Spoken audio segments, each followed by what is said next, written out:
Misunderstand a nigga if you ain't never had to live the life that nigga had to live. Real conversation. Triple D Yungin. Die river crack, baby, straight up out the trench. Really came from pitching rocks about the spot and jumping fence. Really posted on the block and congregated with the killers. Really got it out the mud, I really ate with the gorillas. I am what I am, I'm a product of my trenches. Jumped off the porch young, 16 in the penitentiary. Took my lick like a soldier, don't believe in no snitching. Never took a day off, always stood on my business. What they know about early morning, mama fiending for a wake up. I'm known in every trap, cause that's where mama get a cake from. Made my mind up that I'ma grind and get my weight up. Really came from the bottom, so I had to get my cake up. Bootleg lights and water hose for the water.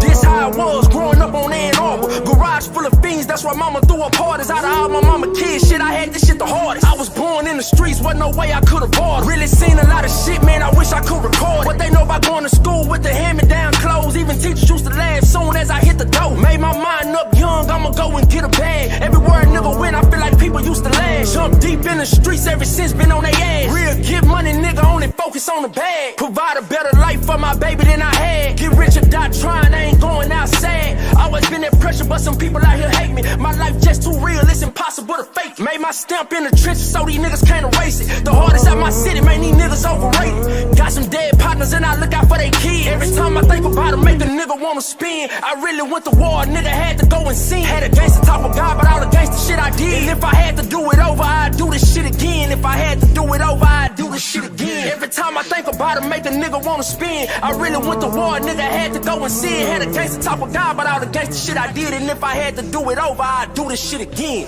Yeah, river crack, baby, straight up out the trench. Really came from pitching rocks about the spot and jumping fence. Really posted on the block and congregated with the killers. Really got it out the mud, I really ate with the gorillas. I am what I am, I'm a product of my trenches. Jumped off the porch young, 16 in the penitentiary. Took my lick like a soldier, don't believe in no snitching. Never took a day off, always stood on my business. Die river crack, baby, straight up out the trench. Really came from pitching rocks about the spot and jumping fence. Really posted on the block and congregated with the killers. Really got it out the mud, I really ate with the gorillas. I am what I am, I'm a product of my trenches. Jumped off the porch young, 16 in the penitentiary. Took my lick like a soldier, don't believe in no snitching. Never took a day off, always stood on my business.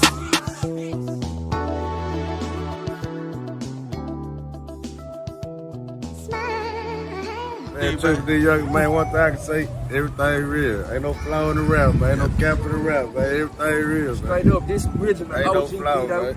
Y'all know who this is. Everything Brand new, real. Fly All the Money niggas real, Clothes. man. That is Wild Street. Y'all looking at the genius behind it right here. All right. We got everything back in motion. What's the deal? I'm your host, King Eric, the Media Assassin, and you are now tuned in live and direct for Off the Cuff Radio for this hour. And this show is sponsored by Buddy Boy Entertainment, Screwball Radio, Da Vinci Clothing. And I got my host, T-Max, with the facts on the line. What's good? What it do, y'all?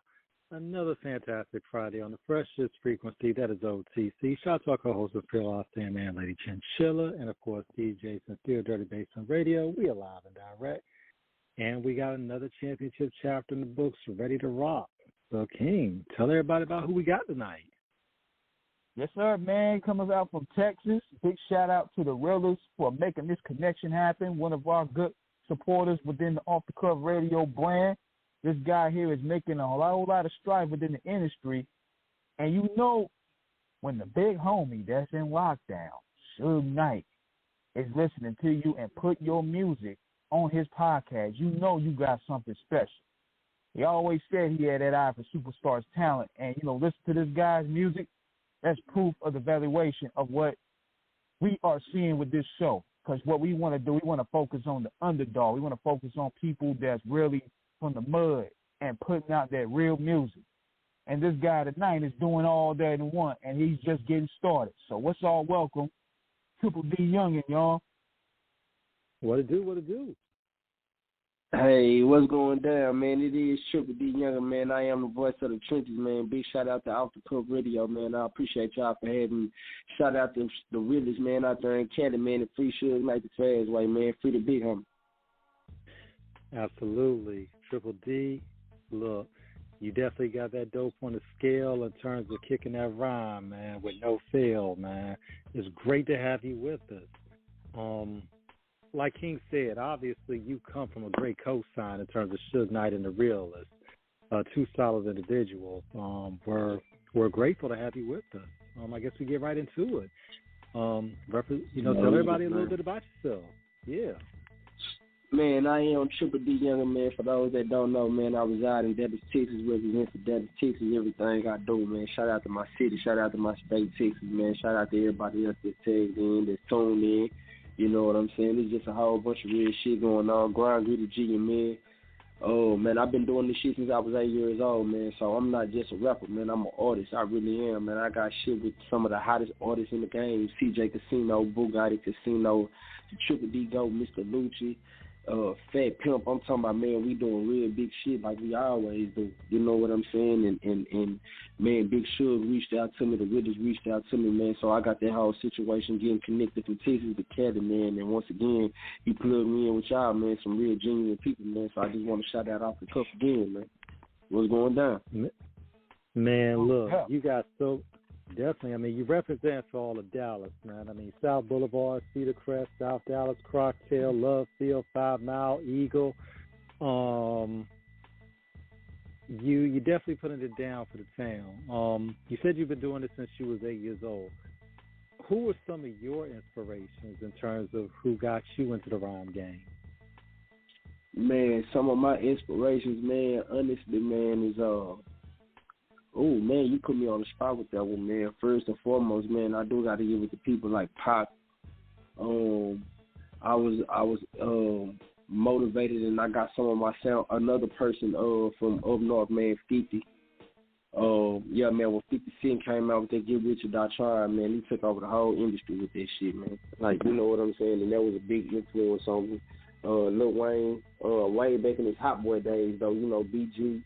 Juvenile, man, just like some of the originals, some of the real OGs, Boosie, Wibby, you know what I'm saying? Like a lot of, it was a mixture, because like I said, man, I'm an artist, I'm not just a rapper, so shit, it's a little bit of everything mixed in there, man. Definitely. When you think back to that time in terms of when you said 50 Cent, of course, with Get Rich and Wayne, were big inspirations for you. For a lot of our listeners out there, tell everybody about that time in terms of hip-hop, just what it meant to you in terms of not only them, but just the whole music scene in general, in terms of what it meant for artists to come out, to get known, for the videos, to be featured in magazines, all of it. Look, man, you know what, man, back then, man, when I seen 50 do his thing and take over the industry like he did, man, it was really something amazing, because we had some real talent going on. You got to remember, this was like the top part of 2000, so, you know, you had other great MCs like Eminem. You had Wayne when he was just in the midst of making his transformation from Lil Wayne, from the block to the Carter. You had, it was a lot of great artists. The competition was really, really thick back then. Louis was still doing his thing, dropping hits. Man, it was shit. P was still in the game. That was the time, man, and he just showed his muscle, his consistency, like with the shock jock value. He did what he had to do to get people attention. See, a lot of people don't remember 50 dissed the whole industry multiple times.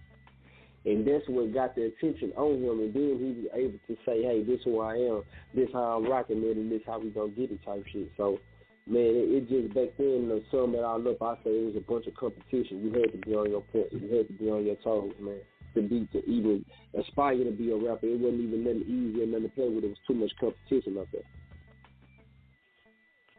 Absolutely. You know what's crazy is Nelly talked about that too, man. He talked about how competitive that time period was, from the 2000 to 2004.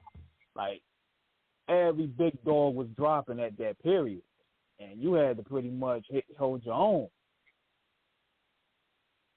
Yeah, man, it's shit, and that's an element of the game that that we need to get back because there's nothing wrong with friendly competition, man. You know what I'm saying? It always still sharp and steel, man. So you got to think, man, people like Busta and them, the niggas them become ghosts just by not having no competition, by just no. It was headhunters out there. We need to bring real music back, and then on top of that, man, we need to bring competition back, man. The real MC is just the art of rap all together. Because everything that I'm talking about, if you sum it all up, is nothing but the art of hip hop, the art of rap. So we just need to get back to the basics of that. If we do that, then we can put our culture of music specifically back in a good place. And one thing you said about competition, Triple, it's always hip-hop as we've known it was birthed, you know, in terms of when the rhyme became a major element of it. It was always about repping your hood, repping your crew, you know, and always kind of interacting with the other sides of it from a lyrical. And it was always, like you said, inherently competitive. But in recent years, we have also seen those situations where the competitiveness has escalated into mass casualties. Where does the competitive stop and the seriousness start? And how do we avoid those calamities of unnecessary losses in the game over the culture? Man, it's an easy call, but only if it was easy to actually implement it into actions, man. We just got to put respect back in everything, man. You know, it was once upon a time that the real gangsters, the real street niggas, you know what I'm saying? We don't, like where I'm from, we don't play with death. We don't say we smoking on this pack or smoking on this pack. It's some young generation that's trying to do it now, but that's not nothing that's original. That's not nothing we co-sign, like, you know what I'm saying? And I ain't nothing but 30 years old, bro. You know what I'm saying? So it's like, nah, man. We don't. It's a level of respect that needs to come back to the game, man. There's nothing wrong with competition at all, but when you get to playing with people's kids, they livelihood, they families, man, you got to be prepared to say what come with it. You know what I'm saying? It's not one real man that I know that'll let you jeopardize one of them three things without him pressing your ass, you know what I'm saying, to put it in the politest way, you know what I'm saying? So I just, right, yeah, man, we put respect back in the game, you know what I'm saying? I be smoking on my partner, you going to the graveyards or rapping by his headstone, but you ask him to die. I mean, if you really look at it, the real street dudes, OG, how have you looked at them situations? I know y'all doing the interview, but when you first started, before it got normal how it is to us now, when we first started seeing shit like that, how did it look to you? Like, you looking like, man, a nigga finna smoke him. Somebody finna do something to him for doing some shit like that. Like, it's just, that whole type of energy just bad. So you bring respect back to it, but still put that pressure on him. You know what I'm saying? Nigga, and it's real like that because I think when we look at this generation, you know, me and my bro we're older. So we came up in a different time of understanding what it meant when you said certain things on wax. You know, coming up, we just had the video shows, we had the magazines. We don't need to rehash history with a lot of artists that have lost their lives in it. Everybody knows the stories of so many, you know, Tupac, Biggie, you know, so many countless others. But we also knew during that time that even then when you had artists going back and forth, like when LL and Kool Moe Dee would had their spats, you know, right. You know what I'm saying? You know, when we see, you know, Ice-T, you know, and even LL had gotten into it for a second. We always looked at it from, there was shit talking here and there because that's going to happen. Even with Nas and Jay-Z. But we never, ever, ever looked at it from a perspective that them niggas was actually going to go to the guns with each other. And mind you, Triple, this is before social media really becomes into play. So it carries, like you said, a different life when niggas talking about they smoke on a pat, they going to do something to somebody. Yeah. Because the game is elevated a lot more now in terms of not only saying it on a track, but when you're doing videos out there and niggas actually see you, like, you know, holding up somebody dead homie, or you holding up the, you know, the stick, you know, talking about you gonna chop somebody up. Yeah.